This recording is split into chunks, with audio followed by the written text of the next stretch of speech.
პირდაპირ ჩართვას დავიწყებ ახლა ილია ღლონთთან, დაიტოვეს ერთ-ერთი დამფუძნებელი და სამოქალაქო აქტივისტი. Facebook-ზე ავრცელებს ცნობას, რომ მის სახლთან მივიდნენ პოლიციელები. მოგესალმებით, ბატონო ილია. თქვენ სახლთან, როგორც თქვენ წერთ, მოვიდა 4 პოლიციელი, არ დახვდით სახლში და ახლა დგანა სადარბაზოსთანო. სად ხართ ახლა, ბატონო ილია, და რომ გითხრათ უფრო მეტი დეტალი ამასთან დაკავშირებით, რა ხდება? მოკლედ მე ვიყავი შეხვედრაზე იმ დროს, როდესაც ჩემმა მეუღლემ დამირეკა და მითხრა, რომ მეზობლებმა აცნობეს, რომ ჩემთან ჯერ პატრულის ეკიპაჟი იყო მოსული და შემდეგ 4 პოლიციელი მოვიდა, რომელიც აკაკუნებდა კარზე და შემდეგ მეზობლებს ეკითხებოდა მიცნობდნენ თუ არა და აქ ცხოვრობდნენ თუ არა და შემდეგაც უნდა იქ დავპოსტე, იმიტომ რომ ვთვლი რომ საჯარო უნდა იყოს ეს ყველაფერი რაც ხდება ჩემს ირგვლივ. ახლა წავიდნენ ეს პოლიციელები, ბატონო ილია? კი, ეხლა როგორც ვაკეთე ინფორმაცია, წავიდნენ, არ ვიცი, ალბათ სხვაგან მეძებენ. არაფერი არ დაუტოვებიათ, არც თქვა ჯარიმის ქვით არის, ან რაიმე მაგალითად პოლიციაში მისვლის უწყებ. არაფერი. არაფერი არ დაუტოვებია და ყველაზე მნიშვნელოვანი ისაა, რომ ჩემი ნომერი ალბათ მოგეხსენებათ, რომ ძალიან კარგად იციან. კი ბატონო, და არაერთხელ მოსულებიც იყვნენ თქვენ სახლში ჭხრეკაზე მათ შორის და ხო, ჩვენ ნახეთ არაერთხელ, ხო, როგორ შემოგესიათ ბიძინა ივანიშვილის ეს საპოლიციო რაზმები, მათ შორის სახლში შემოსვლით და ასე შემდეგ. და აი ახლა რას ფიქრობთ თქვენ, რა შეიძლება უკავშირდებოდეს ეს მორიგი ვიზიტი?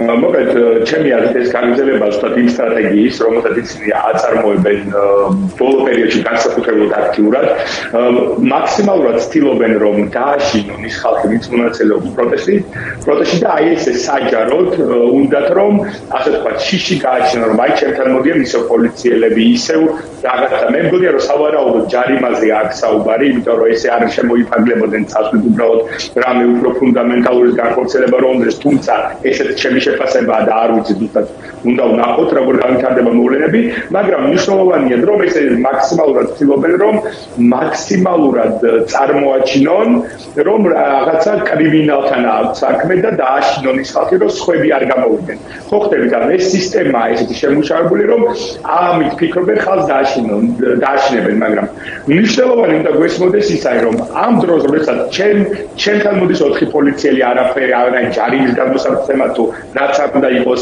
კიდევ ნახეთ რომ გია ჯაფარიძეს და ჩვენ და გვესმოდეს და ჩვეულებრივ ადამიანებს უნდა ესმოდეთ რომ სულ თავი დავანებოთ პროტესტს. ეს ხალხი ამ დროს პოლიციელები რომლებიც უნდა იცავდნენ ქვეყანაში სამართალს, ხო? ისინი რითი არიან დაკავებულები ჯარიმების დარიგებით იმ ხალხისთვის, რომელიც მშვიდობიანად დგას რუსკაბელზე, მშვიდობიანად აბსოლუტურად აპროტესტებს იმ ვითარებას, რაც არის ქვეყანაში და ამ დროს ამდენი ათეული პოლიციელი არის დაკავებული იმით, რომ აჯარიმებს ხალხს, რომელიც იქ დგას. და ჩვენ კიდე ისიც ვიცით, რომ ეს ხალხი უმრავლესობა, მე მათ შორის შემიძლია დამხნეველი გითხრათ, რომ ამ პერიოდში არასდროს არ გადამიკეთია გზა. კი, რუსთავაზე ვიყავი ყოველდღე, მაგრამ მე არ ვიყავი პირველ ხაზში და ასე შემდეგ.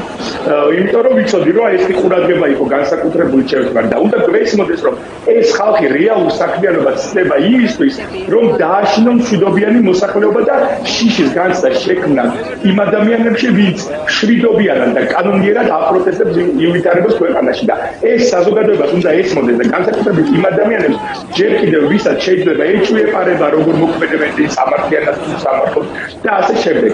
უბრალოდ წარმოიდგინეთ, რომ ათეულობით პოლიციელი, რომელიც უამრავი სამართალდარღვევა ხდება ამ ქვეყანაში, რომელიც მართლა იმსახურებს ყურადღებას და გამოძიებას და ამ დროს ეს ხალხი დაკავებულია იმით, რომ დაარიგოს ან დააშინოს ჯარიმები ან დააშინოს ჩვეულებრივი მოსახლეობა, რომელიც მშვიდობიან პროტესტს გამოხატავს. აი ეს არის მთელი ამბავი სინამდვილეში და რა თქმა უნდა ამას არავინ არ შეუშინდება.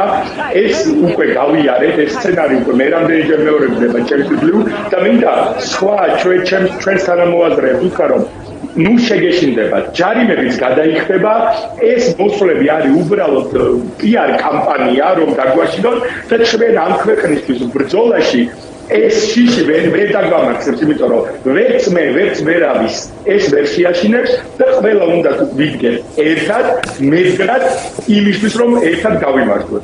დიდი მადლობა ბატონელია, რა თქმა უნდა ჩვენ დავაკვირდებით და თქვენ აქტიური ხართ ხოლმე სოციალურ ქსელშიც და თუ კი ისევ გამოჩნდებიან აი ეს ჩეკისტები, შეგვიძლია ასე ვთქვათ თქვენ სახთან ველოდებით თქვენგან მოკლედ უახლეს ინფორმაციას და რასაკვირველია ჩვენ ამას პირდაპირ ეთერში გავაშუქებთ. მადლობა.